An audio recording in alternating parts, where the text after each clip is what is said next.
अस्सलाम वालेकुम नाज़रीन करام। एच पाइलोरी या हेलिकोबैक्टर पाइलोरी इन्फेक्शन एक होता है, और इन्फेक्शन किस चीज़ का होता है? ये हमारे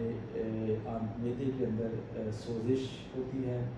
ज़ख़म बनते हैं, और जिसकी वजह से हमें फर्दर जो है वो डाइजेस्टिव और गैस्ट्राइटिस का इशू जो है वो प्रीवेल करता है। एच पाइलोरी बेसिकली है क्या? ये एक बैक्टीरिया है, और तकरीबन दुनिया की जो 2/3 आबादी है वो इस बैक्टीरिया की वजह से इन्फेक्टेड होती है। अब मोस्ट ऑफ दी केसेस के अंदर जो एच पाइलोरी इन्फेक्शन है ये बंदों के ऊपर उस तरीके का हैज़ार्डियस नहीं होता, इंसानों को उतना इम्पैक्ट नहीं करता, लेकिन जब इसकी कंसनट्रेशन या इसकी जो पॉपुलेशन है हमारे स्टमक के अंदर वो एक सर्टन मिकदार से बढ़ जाती है। और वो कब बढ़ती है? जब आपके पीएच, आपके स्टमक की जो पीएच है वो कंप्रोमाइज़ होती है और वो अल्कलाइन की तरफ जाने, इनके 2 से ऊपर जाने की जाती है, तो आपको एच पाइलोरी जो बैक्टीरिया है इसकी जो पॉपुलेशन है, इसकी जो ग्रोथ है वो स्टमक की लाइनिंग के अंदर, इनसाइड द स्टमक लाइनिंग वो बहुत तेज़ी से मल्टीप्लाई होती है, और ये आपको एच पाइलोरी इन्फेक्शन की वजह से ले जाती है, जिसकी वजह से इन्फ्लेमेशन हो जाती है, सोजिश हो जाती है, और आपकी जो लाइनिंग है स्टमक की लाइनिंग वहाँ पे आपको इन्फ्लेमेशन होती है, सोजिश होती है, और यहाँ स्टमक में और जो अपर ट्रैक होता है आपका स्मॉल इंटेस्टाइन का, जिसे हम ड्यूडेनियम कहते हैं, उस पार्ट के ऊपर ये इम्पैक्ट करती है और उसके ऊपर सोजिश जो है वो होती है। अब इसकी वजह से क्या होता है? जिस बंदे को एच पाइलोरी इन्फेक्शन डोमिनेट कर जाता है पीएस के डिस्टर्बेंस होने की वजह से, उसमें क्या होता है? अब डकार आते हैं, आपको ब्लॉटिंग का इशू होता है जिसे आप हारपन कहते हैं, और उसके अलावा मतली नहीं रुकती, क्या वॉमिट बहुत ज़्यादा आती है, यानी कि आप कोई भी चीज़ का इवन पानी भी पिए तो आपको जो है वो वॉमिट आ जाएगी। उसके अलावा गैर इरादी तौर पर और अनएक्सपेक्टेड आपके वज़न के अंदर कमी होना शुरू हो जाती है। ये कॉमन सिम्टम्स हैं, ये रील्स सामने कुछ हैं चीज़ें जो एच पाइलोरी इन्फेक्शंस की वजह से हमारे जिस्म के ऊपर होती हैं, और इसकी वजह से हमारा ओवरऑल जो प्रॉब्लम है डाइट में ही है, और जिसकी वजह से आपको एच पाइलोरी इन्फेक्शन जो है वो कॉज करता है। अब इसको आप अपने, जैसे मैंने बताया कि होता तो बहुत सारे लोगों में, लेकिन प्रॉब्लम उन लोगों में होती है जब इसकी कंसंट्रेशन बहुत ज़्यादा बढ़ जाती है। अब इसको आप डायग्नोज कैसे कर सकते हैं? अगर आप हमावक्त इन कंडीशंस के अंदर जो मैंने पहले बयान किए हैं उसके अंदर मुब्तला रहते तो आप इसको टेस्ट के ज़रिए इसको इवेलुएट करने के, डायग्नोज करने के 2-3 तरीकाकार हैं। सबसे पहले जो मोस्ट रिलायबल है कि आप स्टूल टेस्ट करवाते हैं, ह्यूमन पाखाने का एनालिसिस करवाते हैं, जिसकी वजह से ये बात पता चलती है कि आप एच पाइलोरी इन्फेक्शन के अंदर मुब्तला हैं और किस लेवल पे और क्या कंसंट्रेशन। उसके अलावा ब्लड के ज़रिए भी डायग्नोस हो सकता है। और थर्ड एक है कि आप इसको यूरिया ब्रेथ टेस्ट, यानी कि आप सांस को किसी एक शॉपर बैग के अंदर, किसी एक प्लास्टिक बैग, पॉलीथीन बैग के अंदर अपना सांस जो है वो उसको इन्फ्लेट करते हैं, उसको फुलाते हैं, सांस को जमा करते हैं, और उस सांस को के ज़रिए आपके जो डॉक्टर्स हैं, मेडिकेशंस, इस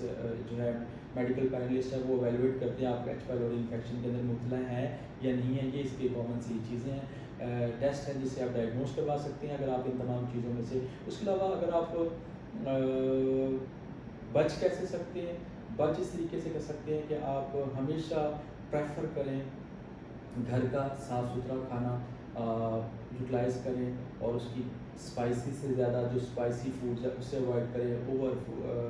आउटसाइड होम या होटलिंग से अवॉइड करें, जंक फूड से अवॉइड करें, ज़्यादा स्पाइसी फूड से अवॉइड करें, कोई ऐसी फूड जो बर्निंग का इशू कॉज करती हैं और जाके स्टमक की पीएच को कंप्रोमाइज़ करती। तमाम फूड की कैटेगरीज अब आप इसको एक लाइन में यूँ समझ लीजिए, जो आपकी पीएच को जाके स्टमक के जो एसिडिक इन्वायरमेंट है उसको जाके इम्पेक्ट करती हैं, उन तमाम किस्म की जो फूड है उससे आपको अवॉइड करना है, तो आप एच पाइलोरी के इन्फेक्शन से बच सकते हैं। और दूसरा इसका एक और भी जो मल्टीप्लाई करने का या इसके इन्फेक्शन में मुब्तला होने का वो ह्यूमन फ्लूइड्स हैं, पर्टिकुलरली सलाइवा। अगर किसी एक बंदे के अंदर एच पाइलोरी और आपने वो सलाइवा के ज़रिए कुछ समाओ आपके अंदर ट्रांसफ़र हो जाता है, तो एच पाइलोरी जो है वो आपके जिस्म में जाके कंसंट्रेशन से जाके ज़्यादा जो आपको इम्पेक्ट कर सकता है आपके जिस्म के ऊपर, जैसे मैंने आपको पहले गोशगुजार किए हैं। और उसके अलावा आप साफ़ सुथरी खुराक खाएँ, फूड बहुत अच्छे तरीके से जो भी पे हो घर पे वो खाएँ, और देन उसके बाद आप इसको चीज़ को इंश्योर करें जब आपने वॉशरूम या कोई इस तरह का नेचुरल कॉल पे आपने रिस्पॉन्ड किया है तो आपने हैंड को, हाथों को बड़े अच्छे तरीके से वॉश करना है। हैंड जो वॉशिंग की हैबिट आप खुद भी करें, अपने सिबलिंग्स को और बूढ़ों को, बच्चों को भी बताएं। और जब खुसूसी तौर पर आप किसी ऐसी जगह पे فیملی کے ساتھ آؤٹ سائڈ ہوم کھانا کھا رہے ہیں تو اس چیز کو انشور کریں جو فوڈ پریزنٹر ہے جو فوڈ آپ کو سرو کر رہا ہے اس کی پرسنل ہائیجین کمپرومائز نہ ہو، پراپر اس کے ہینڈ واش ہوں نیلز کے اوپر، کیونکہ یہ بیسکلی پرسنل ہائیجین کے ساتھ بھی ریلیٹ کرتا ہے جو ایچ پیلوری کا جو انفیکشن ہے یہ آپ صاف ستھری فوڈ کے اوپر بھی کریں. اور ابرپٹلی یا امیڈیٹلی اس کا جو ایک حل ہے وہ یہ ہے کہ آپ اینٹی جو آپ ایسڈز ہیں اینٹی ایسڈ جنہیں کہا جاتا ہے جو آپ کے پی ایچ کو مینٹین کرتے ہیں اس کا استعمال ہو سکتا ہے. اور اس کے علاوہ پی پی آئیز دیتے ہیں، ایک ہے میڈیکل ٹیکنالوجی میں کہتے ہیں یعنی کہ جس کے اندر یہ بہت سارے ڈرگس کی کیٹیگری آ جاتی ہے، ویپرازول اور اس کی بہت ساری آگے کلاسز ہیں، ان کو آپ یوٹیلائز کر کے اپنے پی ایچ اسٹمک کو مینٹین کر سکتے ہیں. اس کے علاوہ اگر سیویرٹی ہے تو اس کے اندر اور بھی بہت ساری میڈیکیشن جو ہے امیجیٹلی جو آپ کی آئی وی کے تھرو جاتی ہے اور آپ اس کی اسٹمک کی انفلیمیشن کو کم کرتے ہیں اور ایچ پیلوری کی جو انفیکشن ہے اس کو کیور کر سکتے ہیں. لیکن سب سے امپورٹنٹلی آپ صاف ستھرا کھائیں، گھر کا کھائیں اور ایچ پیلوری کے انفیکشن سے خود بھی بچیں اور اپنے گھر والوں کو بھی بچائیں. السلام علیکم.